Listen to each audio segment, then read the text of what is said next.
You're listening to the Ron and Don Show on the Ron and Don Radio Network. ronanddon.com. All right, look out now. Here they come. It's episode number 40 of the Ron and Don Show, only on the radio, the Ron and Don Radio Network. They heard your plea. Now you got three episodes of the Ron and Don Show. Every Wednesday, Thursday, and Friday. Don't forget, subscribe, you guys. It's brought to you by Les Schwab, you meant to say. So thank you, Les Schwab, for being the title sponsor. And yeah, we would appreciate it if you subscribe. And if you're very versant in all things digital and you know someone that is a Ron and Don listener and they just can't figure it out, give them a hand, maybe even grab their phone for them and say, you hit this button, you hit subscribe, it's going to show up right here, sync it up to their car for them, give them a little bit of a hand, because that's what, I've had a lot of people go, they reenact our show where they get it off of work and they put the podcast on when they used to listen to us on the radio, and it's like, feels like old times. So teach someone how to do that. That would help us out. Can I admit something before we get going here today? Sure. And I know we're going to talk, we got a lot of things to talk about to get to. I feel a little bad because I'm embarrassed. I'm really embarrassed about something that I shouldn't be embarrassed. I'm a 52-year-old man. I shouldn't be embarrassed about this, but I'm incredibly embarrassed. Let's hear it. Well, Charlie, my dog, who is he is a golden doodle. Right. And you got one of them custom brands. Yeah, and he's about to, breeds, is about, my son asked me the other day, he goes, Daddy, when is Charlie going to lose his nuts? Because he's crazy right now. And I'm like, you're right about that. And he's going to lose his nuts the day after Christmas, and then you got to wear the cone and you got to do that whole thing.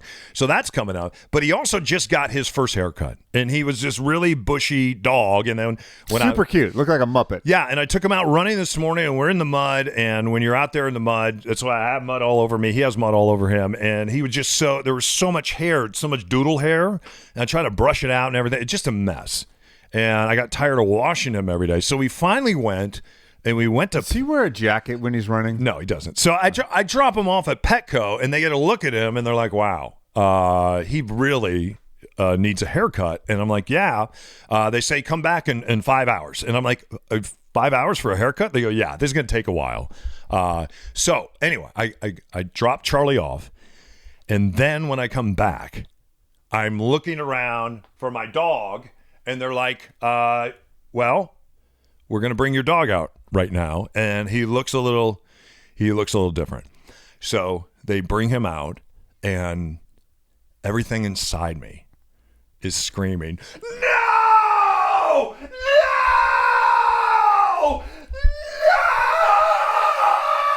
No! So you like the haircut? This happens sometimes when my son gets his haircut, and it looks horrible, and then he wants to know how his haircut looks, and while he's crying. And he's like, Daddy, what do you think? And I'm like, no! But I'm like, you know what? It looks great. And the good news is it's all going to grow back. Anyway, I'm looking at this dog. And he was this big, fluffy, bushy. And he looked like he weighed 50 or 60 pounds. But I know we went to the vet the other day. He only weighs 27 pounds. He comes out. And they have shaved him all the way down to the skin. Wow. Why so much? I don't know. They gutted this dog. He's down to the skin. But then they left this really poofy tail on him. So he has a poofy tail. And then he also has poofy ears. When you look at him, if you've ever watched The Grinch That Stole Christmas, he has a dog by the name of Max. That ends up pulling the Grinch's sleigh. That's what Charlie looks like now. That's a good looking dog. He doesn't look and he doesn't look like a dude's dog anymore. He doesn't like when you saw Charlie before. You're like, trail runner. He didn't look like a trail runner dog. Well, he was all floppy and goofy. More than he looks now. When you looked at him before, you could tell that he was like a dude dog. He looks very much like a female version of his former self. So you feel like he emasculated. I am out running with him today. And when people used to look at him, they would stop and talk about how cute he is. Now they see him and they're horrified. They are horrified that this dog who looks like it's been skinned at Petco is running is running down the trail, and I think everybody wants to go and grab him a rain jacket or grab him some fluffy mittens or something, because now he does this whole shivering thing because he's cold. That he didn't get him a jacket that he didn't do before. No, go get him a sweater. So nonetheless, I made a huge mistake, and I'm not blaming this on Petco. I'm blaming this on myself, because I probably should have got a haircut earlier so they didn't have to trim it all the way down, just trim his jacket off in the middle of winter. But I feel a little silly when I'm out there running, trail running, and I'm like, I'm out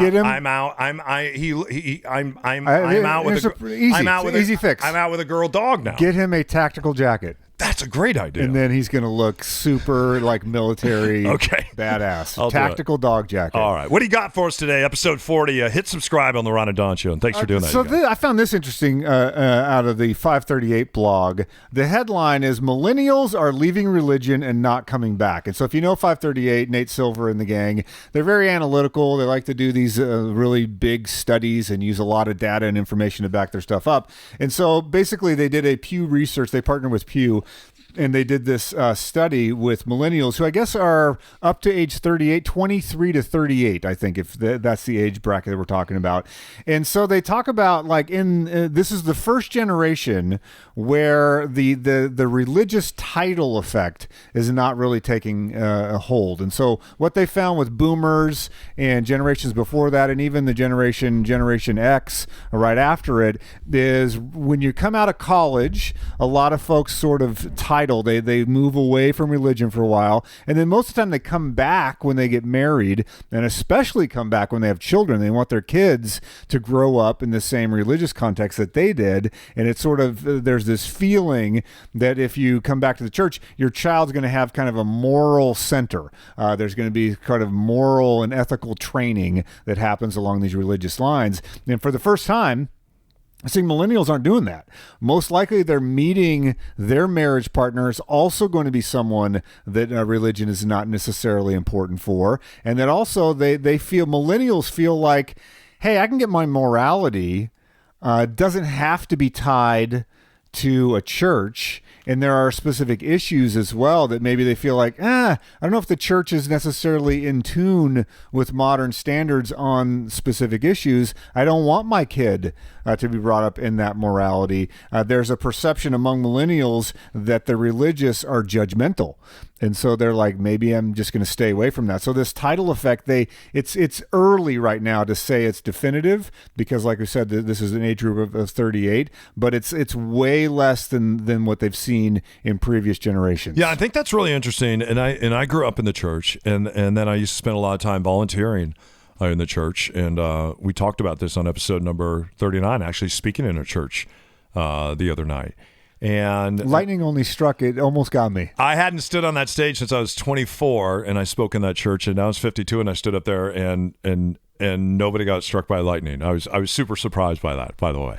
The power did go out though twice. Here's what's interesting though, is the great thing about like when I was younger, there was a lot of trauma in my family, and when my dad left, it just created a lot of trauma. The good thing about the church is the church created a place for me to go. It created another family. It gave me a sense of belonging. It gave me a sense of having answers, that things are going to be okay. And what the church does is it creates a philosophy for you. And you either buy into that philosophy or you don't, and it becomes your personal philosophy. As I got older and some of that philosophy would begin to get challenged, I'm like, well, you know what? Some of this philosophy doesn't work. Or some of this philosophy, I felt like it is judgmental toward, for instance, the gay, lesbian, transgender community. And that bothered me. It bothered me a lot. And I'm like, this is a philosophy that has been determined for me in religion. What happens if I begin to push away from that and I begin to discover my own philosophy? And what you find is when you begin to discover your own philosophy, it's a lot harder. It is much, much harder because things aren't black and white. And you're trying to figure out things for yourself about how do you feel about politics? How do you feel about what is happening in the world around you? What is your place in this world around you? And why are you here? What is your reason for being here? And when you embrace religion, it provided all those answers. When you start saying, you know what, I'm going to start on my own quest to find out a lot of these answers on my own and embrace my own philosophy, it's a lot harder. But because it's a lot harder, when you get down the road of trying to figure out that philosophy, and I think it's something that you need to do or you do for the rest of your life, to me, it's a lot more fulfilling. What about for you? Because I know that you grew up in the church too. As you reflect on the church and you reflect on philosophy, and I know that you've done a lot of personal work yourself when it comes to your own personal philosophy. What is your reflection? This study doesn't surprise me. It seems like, and I'm a little bit outside of the I'm not a millennial. I'm all older than that. So it doesn't surprise me. And a lot of the same stuff you said. But like, for instance, when I just went to China, and we talked about that a couple episodes ago, when you're standing in a temple that in a country where they have a recorded history that goes back 5,000 years, so twice as long as the story of Christianity, and that they've had this worldview that developed, and you're seeing maybe a Buddhist temple, or you're seeing other expressions of morality and of belief structures. That's the part for me that I've struggled with the most, where it's like, okay, this group is saying they're 100% sure they're the right way to go. Then you go to visit another country, and you have a great time, and you meet friendly people, and you see great culture and great food and great architecture and great lifestyles. And you're like, okay, this group has a totally different thing, and they said that they're 100% sure that it's going to happen. And then you rinse and repeat and go to a third or a fourth, and then you meet another culture where it's like, yeah, we kind of believe this. We're not 100%, but this is the way we do things here. You're sort of like, wow, all right, so how do I figure this out? How do I reconcile all this stuff? And for me, it came down to, am I going to do and behave in the world because I want to do it, or because someone else is guilt-tripping me into do it, and because I've been told you have to do this? And so that's where I began to really express myself and go, oh, I want to give back because I want to give back. And then sometimes I get to go, the thing that freed me up that I love the most is I don't have to help everybody. If I think you're a jerk, I don't have to give back to you. I'll choose the people I want to give back to, then choose the causes I want to give back to, then be a net positive in the world, and not do it because I'm guilt-tripped, but you do it because that's what I believe in, that's what I want to do. Yeah, I have to say, when we sat in church the other night, my son, who's not, he loved it. He loved the music, he loved the people, he loved the singing, the presentation. And I'm wondering, because I think of my mother, who went to the Catholic Church, evangelical church, and then my mother certainly has her own philosophy on life that has developed. And I'm wondering if you could do both, if you could be an avid churchgoer and embrace the church, and at the same time still have your sense of self and your own philosophy in the way that you see yourself in this world. It's an interesting read, 538 blog. Check it out. Yeah. All right, coming up on the Ron and Don Show, what are we going to talk about? What are we going to talk about next? I'll tell you what we're going to talk about next. We're going to tell you about, speaking of church, a Georgia youth minister who just got arrested. He was in the middle of a 10K, and he got so pumped up. He was running by a reporter, and everybody was slapping this reporter 5. Except he decided to slap her somewhere else. And you're not going to believe what's happening to him. We'll talk about it next. It's the Ron and Don Show. Episode number 40. Hit that subscribe button. Brought to you by Les Schwab. And don't forget, Les Schwab, this holiday season, 85 locations to serve you. Stop by Les Schwab Tire Center. Drop off a new unwrapped toy, and they'll make sure it gets to the kiddos in your community just in time for the holidays. Ron and Don, we'll see you on the other side of it.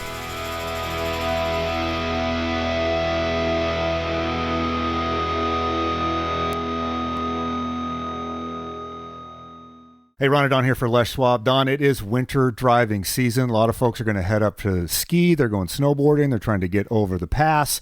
Maybe it's time to go visit grandma for the holidays, and you know you're driving over to Eastern Washington. This is the time of year that do you know if your tires are safe? Do you know if you're ready? Do you need studs? Do you need chains? There's a lot going on for winter safety. Well, and where you got to be careful is a lot of times you can go up to the pass. You can't get turned around and they're like, hey, you need chains or cables, or you can't move forward. And now you're stuck in the pass. Or let's say you have chains and cables and you haven't put them on in a couple of years and you don't know how to put them on.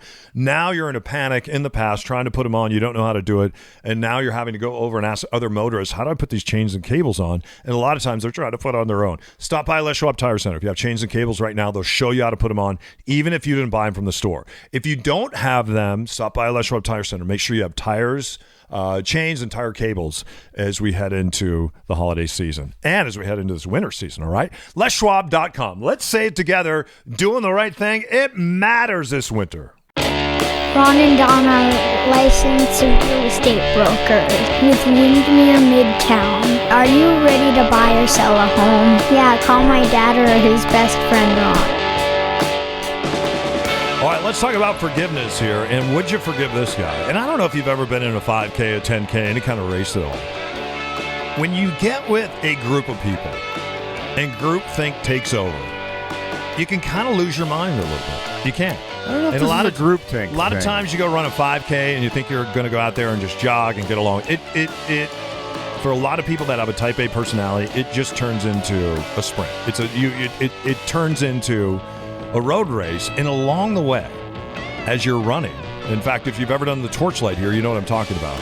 The Torchlight is an 8K, happens every summer here in Seattle. You get to run through the streets of Seattle. 300,000 people are lined up because they're getting ready for the Torchlight Parade. And they let the runners run first before the parade comes down the street. And everybody stands there, and they cheer for you. And you feel like when you get to the end of that 8K, even if you're the last person in the Torchlight Parade, you feel like you have just won the Olympics. You do. You feel like you're about to get a gold medal because people come running out to the roadway. They're slapping you 5. They're encouraging you, and you just feel tremendous. Well, something just happened to a young man who's a Boy Scout leader. He's a church leader. I don't know if he's a young man. He's 43 years old. His name is Thomas Calloway. This happened in Georgia, a 10K run.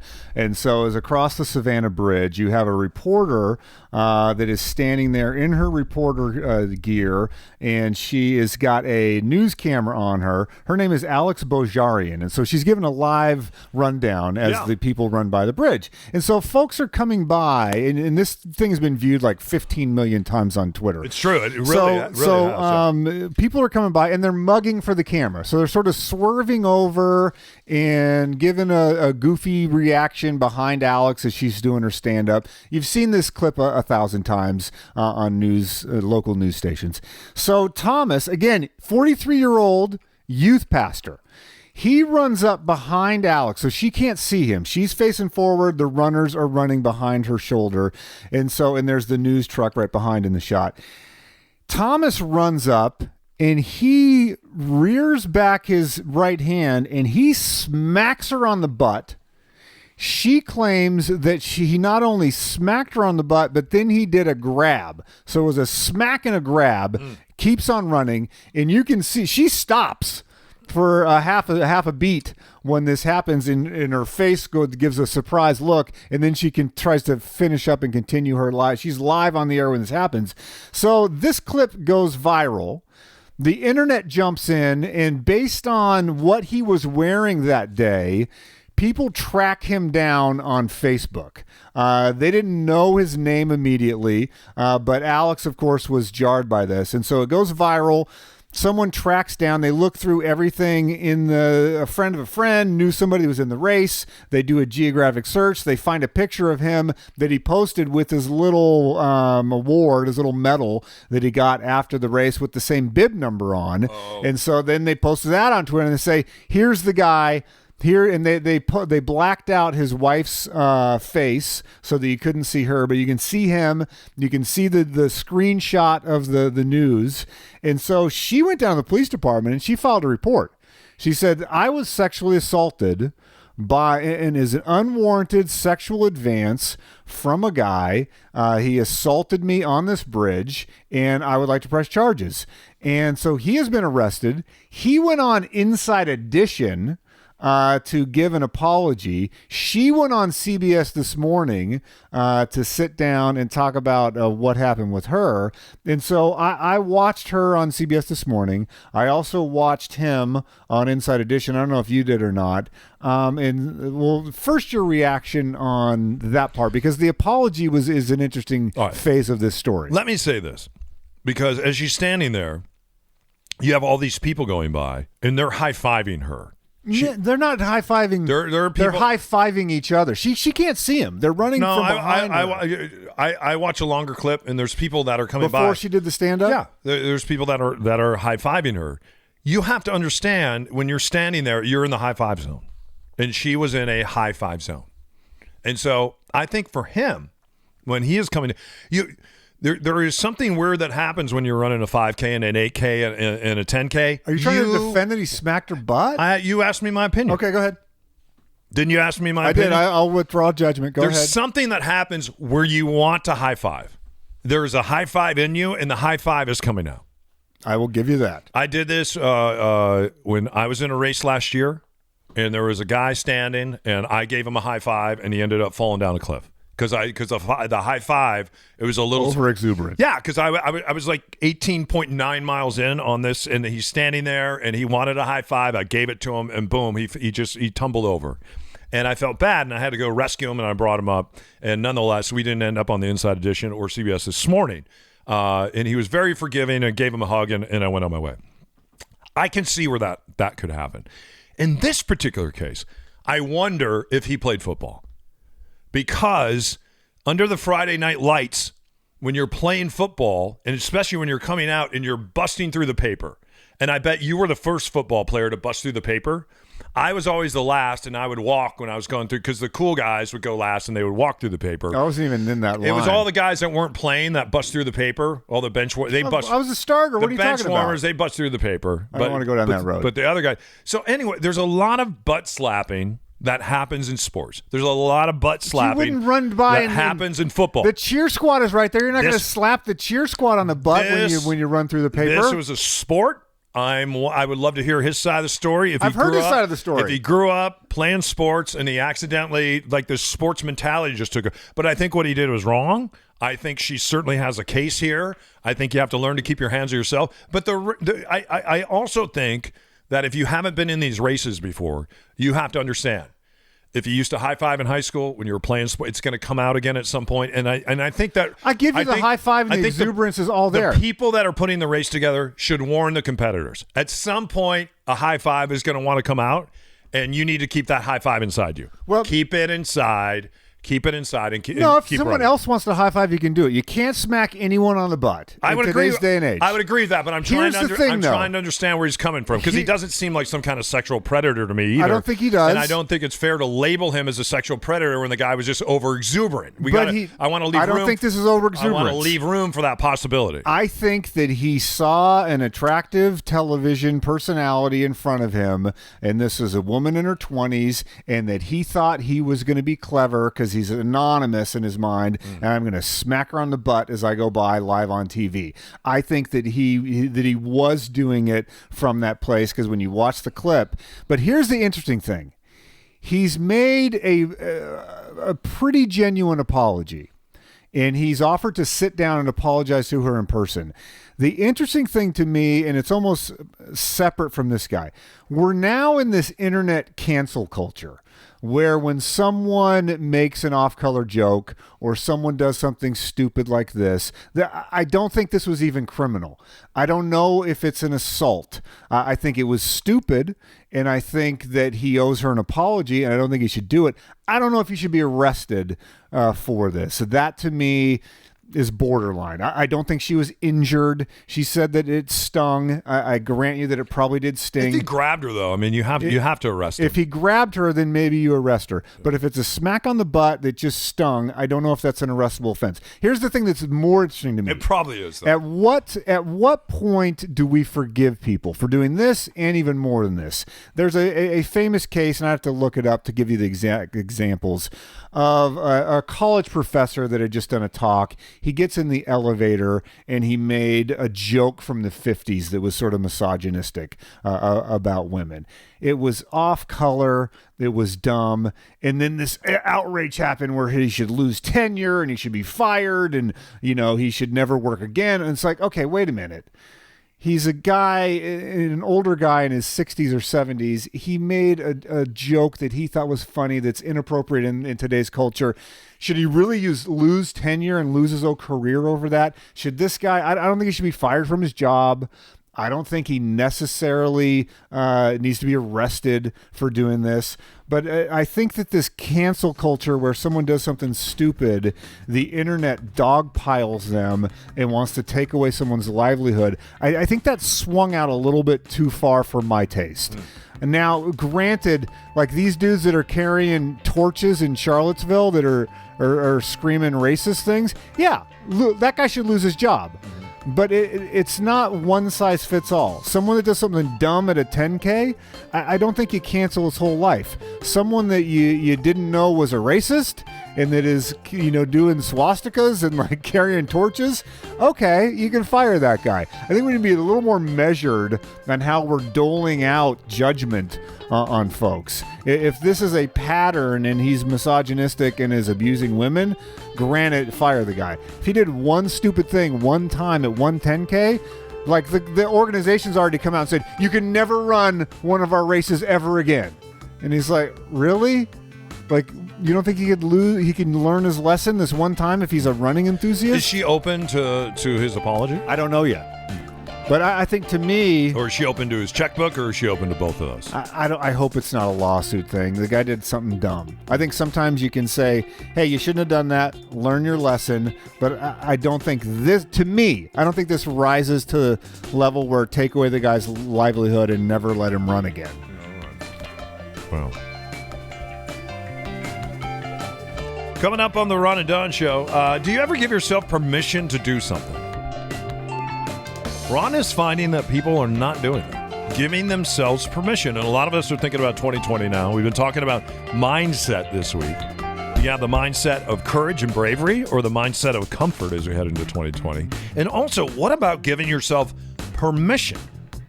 Permission. We do something called a Ron and Don sit down in our real estate business. And it's been interesting to sit down with people and see how bottled up they get sometimes, because they are not giving themselves permission to live the life that they want to live. We'll talk about that next. It's the Ron and Don Show, only on the Ron and Don Radio Network, brought to you live from the Les Schwab Studios.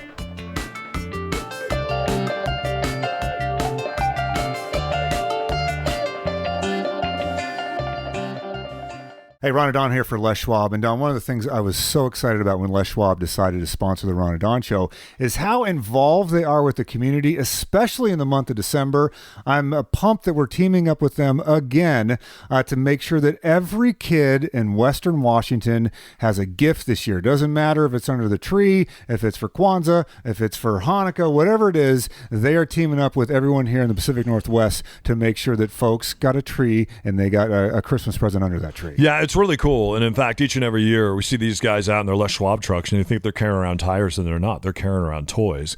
And they have 85 locations in Western Washington to serve us, and they're also want to make sure they serve the kiddos this year. So stop by any Les Schwab Tire Center. Go to leschwab.com, find a location near you. They're right in the neighborhood, and drop off a new unwrapped toy, and they will make sure it gets to a kiddo in Western Washington just in time for the holidays, all right? Les Schwab, proving once again, doing the right thing. You know it matters. Help cops help kids. Go to ronandon.com right now and buy a t-shirt. Episode 40 of the Ron and Don Show. Hey, thanks for hitting that subscribe button. Episode 39, if you go back and listen to it, we talked about mindset as we head into 2020. And for me, it's not so much about making resolutions, it's about making decisions about what your mindset is going to be. It's not a list of do's or don'ts as we head into 2020. It's a list of one thing and one thing only. What is my focus going to be? Because there's only a couple things that can be rolling around in your brain at what time. What is my mindset going to be? Do I choose courage and bravery this year, or do I just choose to be comfortable? Because a lot of times you can't have both. It's been interesting. We do something called a Ron and Don sit down. I've learned a lot about people in the Ron and Don Nation. We come to your house, we sit down with you. And by the way, everybody in the Ron and Don Nation has dogs. And in fact, we need to get everybody Ron and Don Nation dog bandanas that you can get online right now at ronanddon.com, just in time for the holidays, or Ron and Don Nation t-shirt. It's been interesting when we sit down with Julie, or we sit down with Peter, or we sat down with Katie. Ron does something that is kind of cool and kind of beautiful. And it's one of the only times where I sit there and I just shut up and I'm kind of mesmerized at this discussion that he begins to have with people in the Ron and Don Nation Talk a little bit about that as we're thinking about our mindset for 2020 and also allowing yourself permission, because as we do these Ron and Don sit downs, what I'm finding is there's a lot of us that haven't given ourselves permission to live the life that we want to live. Well, thank you for that. And it has been interesting to watch you not talk. It's the first time in my life. I'm like, wait a second. Don's over there not talking. What happened? So this is an unexpected thing for me to find out that I'm actually have this kind of unique skill set when we're doing these sit downs with folks, because we're intersecting with people that are at a very big transition in their life. And so it's either something has happened like a divorce, where someone, and it's not really in their control, maybe a judge or a judgment has said, you need to move. And they're doing it sort of against their, like they don't want to do this thing, but they have to do it because of a judgment or because of a family situation.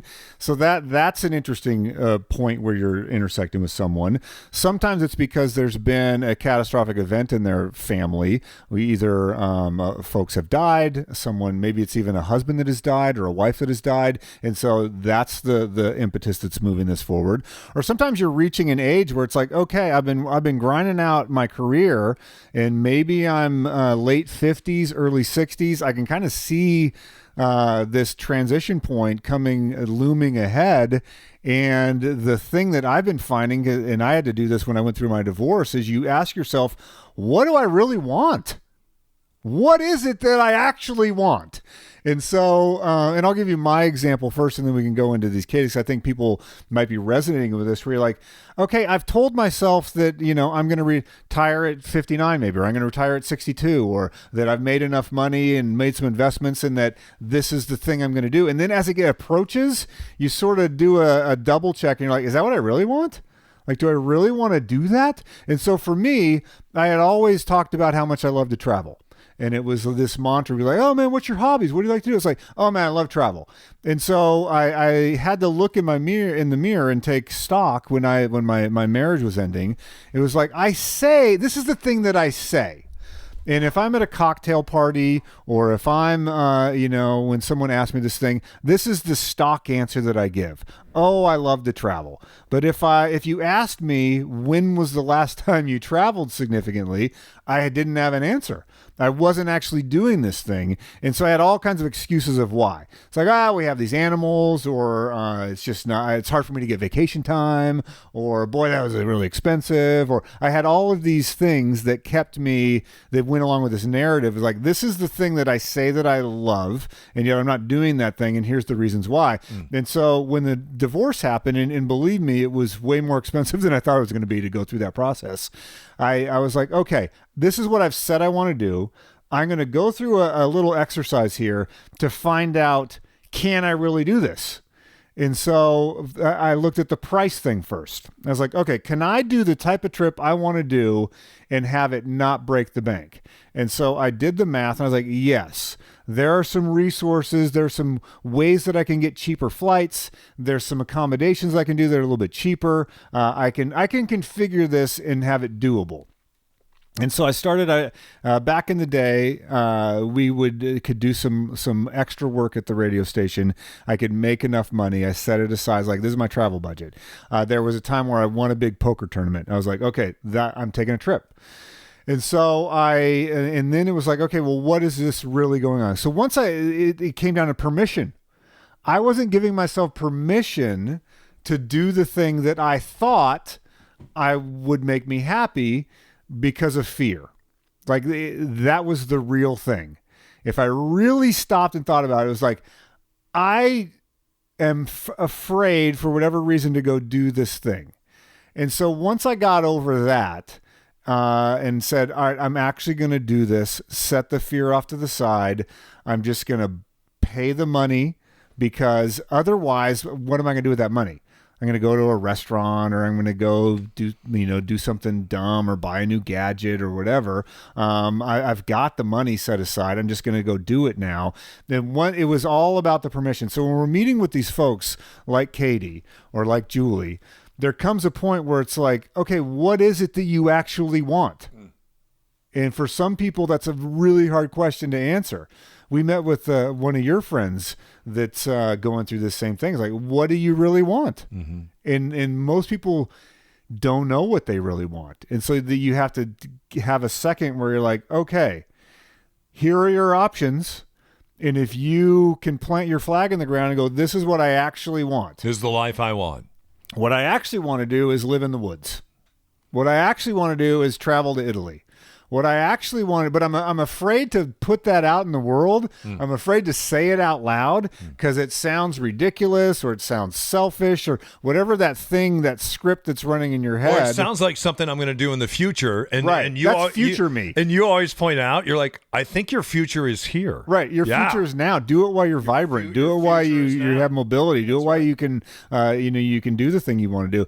And so once people answer that question and then say, okay, I've said I want to do this thing. Do I actually want to do it? Most of the time, the thing you actually want to do is within your grasp. Where if you actually want to go to Italy and live there for 3 months, we can get that done for 10 grand. Like you could honestly, you could live in Italy for probably $8,000 to $10,000. You're not going to be on next to George Clooney on Lake Como. It's not going to be that lifestyle. He's not going to be next to you. He's not going to be next to you. How about that? But we can get you there and have that adventure. And so that's been a really enjoyable thing for me in these Ronadon sit-downs to say, what is it that you want to do? If it's like, hey, I really want to go visit my daughter lives in Arizona, and I want to be able to go spend time with my grandkid. Let's do it. You got it, but it starts with giving yourself permission, identifying what the thing really is, being comfortable with saying it without judging yourself, and then giving yourself permission. And then I love helping people execute that, getting there. You have some tools that you share with people, and they fill some things out and send it back. It's kind of guru-ish stuff. I kind of like it. Yeah, it's fun. And then once people start to give themselves permission, then we'll go and sit down with like a financial planner, and it'll say, wow, we want to give myself permission, but is this something I can actually do once I've given myself permission? And sometimes you get through that process and go, you know what, I thought I wanted to buy a boat. Maybe I don't want to live on a boat. Yeah. Seemed like that's what I want to do, but now that I've done the math and really thought about it, I don't want to do that anymore. Right. Future is now. Give yourself permission. And Ron can help you with that. You can reach out to him, ron@windermere.com. That's ron@windermere.com. And we would love to be a part of your real estate journey. And just reach out to Ron, and we'll do a sit-down with you. We'll come to you, or you can come to us. And I'll bring my dog that looks like a girl dog now. Yeah. Does that sound good? All right. Hey, thank you so much for stopping by. Thank you for hitting the subscribe button on the Ron and Don Show. This is episode number 40. We want you to keep your head up and your shoulders back and get ready for episode number 41, because you know it's on the way. All right. He's Ron. I'm Don. We'll see you soon, only on the Ron and Don Radio Network. Ron and Don.